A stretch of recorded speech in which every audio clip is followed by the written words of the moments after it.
여의도 미션 구독자 여러분 안녕하십니까? 지난 시간에 그 이스라엘 팔레스타인 전쟁의 원인을 그 수자원 확보 차원에서 이렇게 말씀을 해주시면서 마무리를 하셨어요. 네, 그리고 또 이야기 좀 더 해주세요.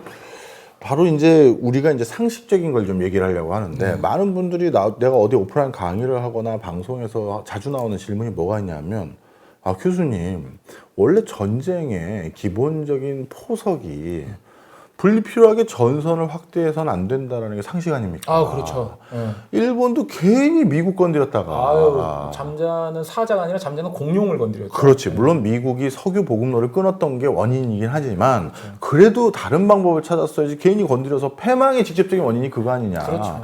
만약에 그때 미국 안 건드렸으면 지금 전 세계 지도가 어떻게 바뀌었을지 모른다. 이런 소리도 한다고. 그렇죠.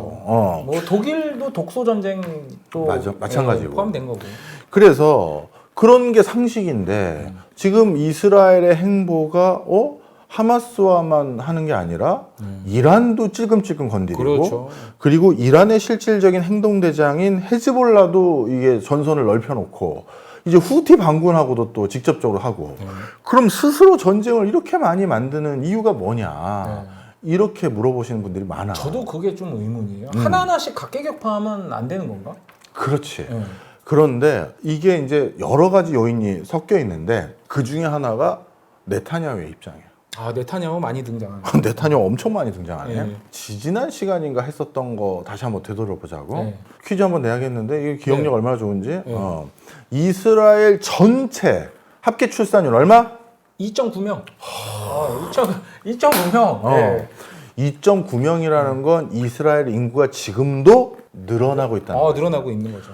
그럼 이스라엘의 지금 인구가 1,000만 명이 조금 안 되는데 서울 인구 비슷한. 그렇지. 이스라엘 통계청의 집계 결과를 봤었을 때 보수적으로 잡았을 때 2060년이 되면 그러니까 한 35년 뒤인 거지. 2060년이 되면 인구가 1,500만 명 정도로 50% 정도 늘 수 있고 조금 그 낙관적으로 잡으면 이게 낙관적이라고 해야 될지 뭔가 파지티브하자고 하자고 파지티브하게 잡으면 2천만 명이 넘어갈 거라는 거야. 2배가 되는 거지. 2배가 되는구나. 자, 그럼 2배가 된다는 건 그만큼 뭘 많이 쓰게 된다? 물이지. 지금보다 물을 훨씬 더 많이 쓰게 될 수밖에 없으니 물을 추가로 더 확보해야 돼. 그런데 요즘 이상 기후 현상이 우리나라만 있나? 아니죠. 전 세계적인 현상인 거죠. 그럼 이스라엘도 물 확보가 더 어려워졌어. 거기는 또 심지어 건조 기후 지역이잖아요. 맞아. 지금 정확한 얘기를 했어. 이스라엘이 지금도 물 확보가 원래도 어려워서 뭘 하고 있냐면 오염된 물의 80%를 다시 써. 야, 이건 진짜 어마어마한 거야. 한 톨의 물도 버리지 말자라는 거거든. 그렇게 해서 지금도 물을 그냥 어떻게 보면 마른 수건을 쥐어짜서 물을 쓰는데 그런데 인구가 거의 2배 가까이 늘어난다? 그런데 이상 기후 현상으로 물은 점점 더 확보하기가 어려워지고 있다? 그럼 우리 물 어디서 날 거야? 이 고민이 국가 전반의 모든 국민들이 가장 영순위로 고민하는 고민거리야. 싸이 흠뻑 쇼 같은 거는 뭐 상상도 못하는. 이건 매국노지. 뭐 워터밤이니 이런 거는. 이건 매국노인 거지. 그래서 마치 이게 우리나라로 따지면 뭐 온 국민이 걱정하는 게 저출산이잖아. 인구 소멸. 그렇죠. 이스라엘은 이거보다도 그걸 배 이상 더 고민하는 거야. 왜냐하면 물 공급의 문제라는 거 오늘 문제잖아. 그렇죠. 우리 인구 소멸이야 뭐 몇십 년 뒤에 어떻게 된다 이 소리 하고 있는 거지만 그렇죠. 그러다 보니 전 국민이 이 물 어떻게 할 건데 이 고민에 바들바들 떨고 있는데 그래서 아주 기발한 대안들도 여러 개 나왔었어. 그 기발한 대안들 중에 대표적인 게 뭐냐 하면 이 중동과 가까운 지역의 대표적인 이스라엘의 친우방 국가가 튀르키예야. 튀르키예. 바로 밑에 있는 이집트도 앙수기지, 시리아 앙수기지, 레바논 앙수기지, 요르단 앙수기지, 좀 떨어져 있는 이라크, 이란 다 앙수기야. 그렇죠. 도대체 고립무원인데 그나마 본인들이 우호 설린 관계를 잘 구축했던 곳이 튀르키예인데 튀르키예는 좀 물이 그래도 있어. 왜? 지중해 연안에 가장 비옥한 땅을 가지고 있거든. 그럼요. 거기. 오스만 제국이 왜 거기에 털을 잡았겠냐고. 그렇죠. 아나톨리아 반도죠. 그렇지. 거기 가장 비옥한 땅이 있기 때문에 거기 털을 잡은 거야. 그렇죠. 우리 지난 시간부터 계속 얘기하지만 모든 성경이나 고대 제국이 털을 잡은 데는 다 물이야, 물. 그렇죠. 그걸 종교로 해석하지 않고요. 저희는 인센티브, 이해관계, 물이 있기 때문에 거기에서 종교도 있고 제국도 있고 인종이 번성한 거지 다른 게 아니에요.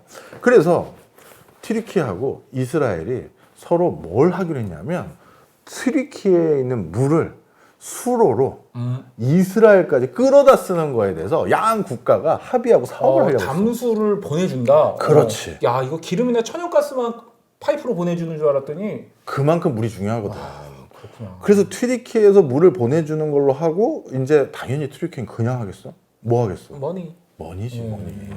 그런데 그걸 어떻게 할지 사업을 계획하고 있고 뭘 하는데 튀르키예에 있는 기후학자들이 난리가 난 거야. 이거요. 우리도 이제 물 부족해집니다. 이런 바보 같은 짓 하시면 안 돼요 해서 사업이 전면 중단됐어. 아, 지금 현재. 그래서 어떤 일이 생겼느냐? 다른 방법이 없다. 담수 플랜트를 만들자. 그래서 담수로 바꿔서 해수 담수화 사업. 그렇지. 그런 것도 있고 또 오수를 정수하는 또 플랜트 사업도 있고 그걸 대규모로 해서 물을 스스로 더 확보하는 걸 해보자. 이걸 결정을 내려. 그런데 이 플랜트 사업을 하기에 가장 비용 효율적으로 경제성을 확보하고 할 수 있는 곳이 어딘가를 봤더니 바로 이스라엘의 북부 지역. 상수원이 있는 갈릴리 호수 근처. 그 갈릴리 호수는 골란 고원의 여러 하천들이 발원을 해서 호수에 물을 채운 거고 이 갈릴리 호수의 물이 또 일부 사해로까지 간 거야. 그러니까 가장 중요한 게 이상하게 국제법에서 골란 고원은 그 이스라엘 너희한테 준 거 아니고요. 시리아랑 레바논이나 이쪽 그쪽 지역이에요 했는데 1960년대부터 끝까지 이스라엘이 국제사회의 합의 용인하지 않고 치고 올라가서 골란 고원의 일부 지역을 점유하고 있잖아. 지금도 국제법상 그거 이스라엘 땅 아니라고 국제사회에서 인정 안 해주고 있어. 근데 이스라엘이 점유하고 있는 데가 있거든. 그런데 이게 문제가 된 게 뭐냐면 이상기후현상으로 그것만 점유하면 상수원을 확보했다고 말할 수 없는 상태가 돼버린 거야. 더 위로 올라가야 되는 상황인 거야. 골란고원의 저쪽 위쪽으로.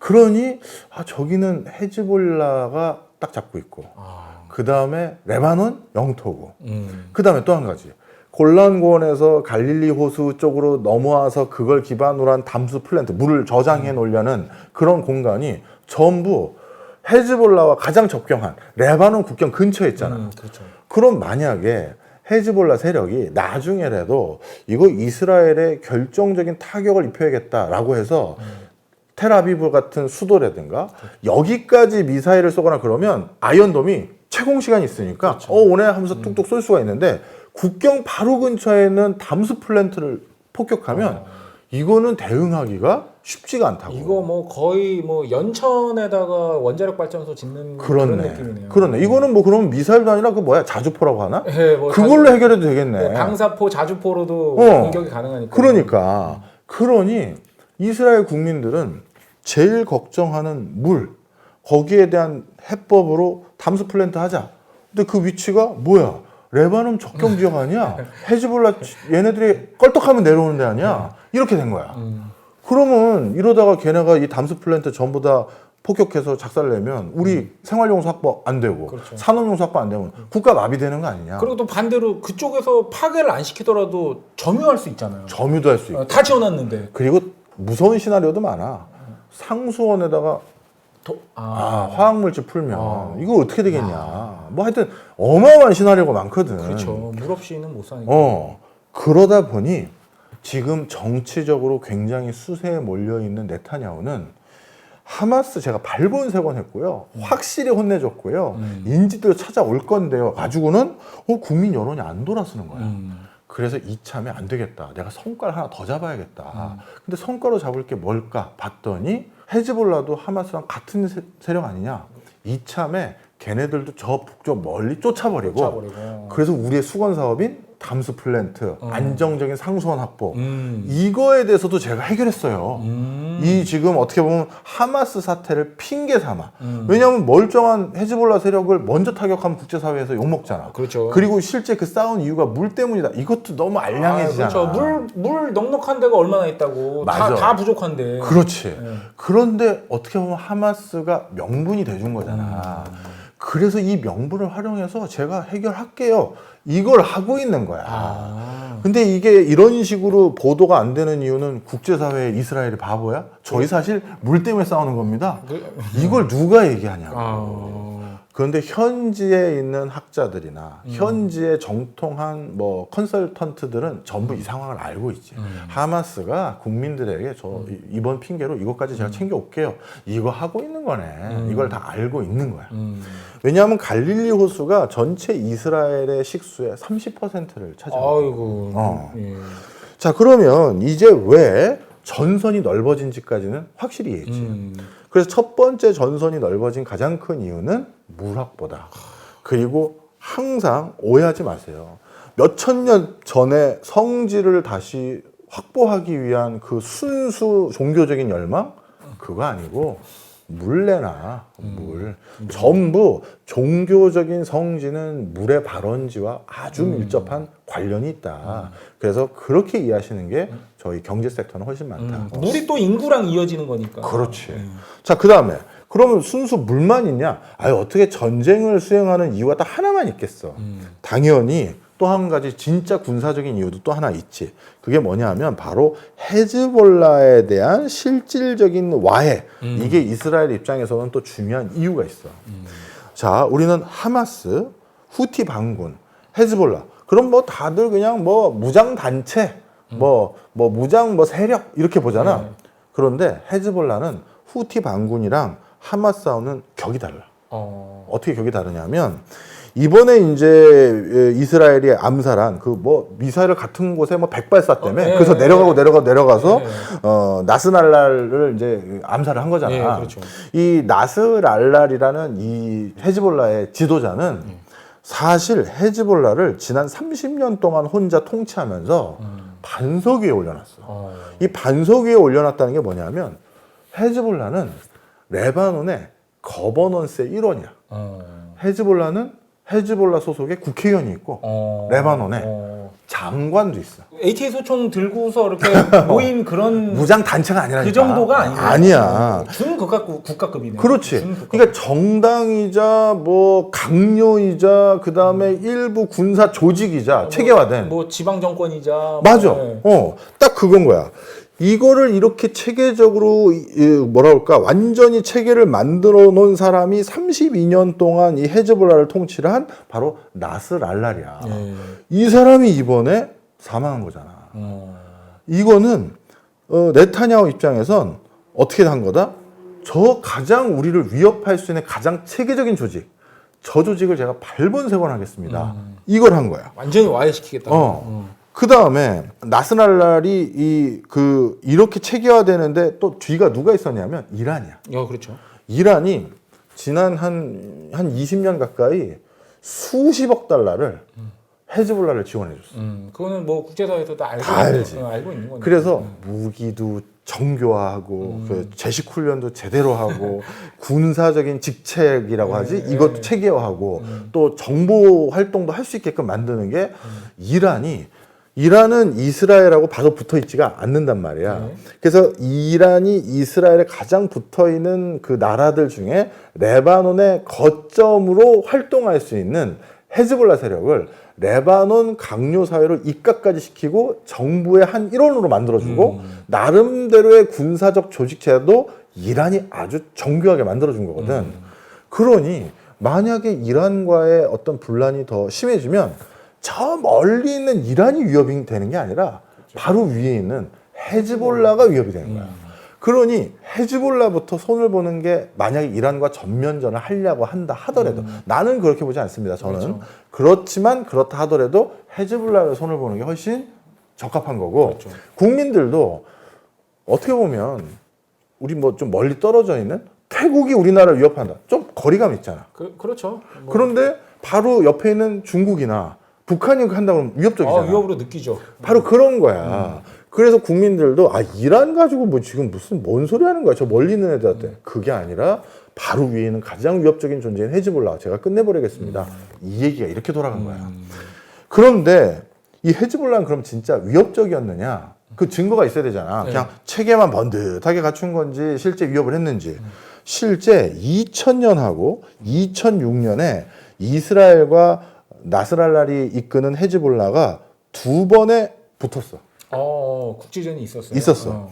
사실 그 이전에는 이스라엘의 아랍 연합군이라고 불리는 이집트가 중심이 됐던 네, 시리아가 그렇죠. 중심이 됐던 얘네들이 다 그냥 패퇴했어. 1, 2차 중동 전쟁이잖아요. 다 끝났거든. 그런데 2000년과 2006년 헤즈볼라는 꽤 성과를 거뒀어.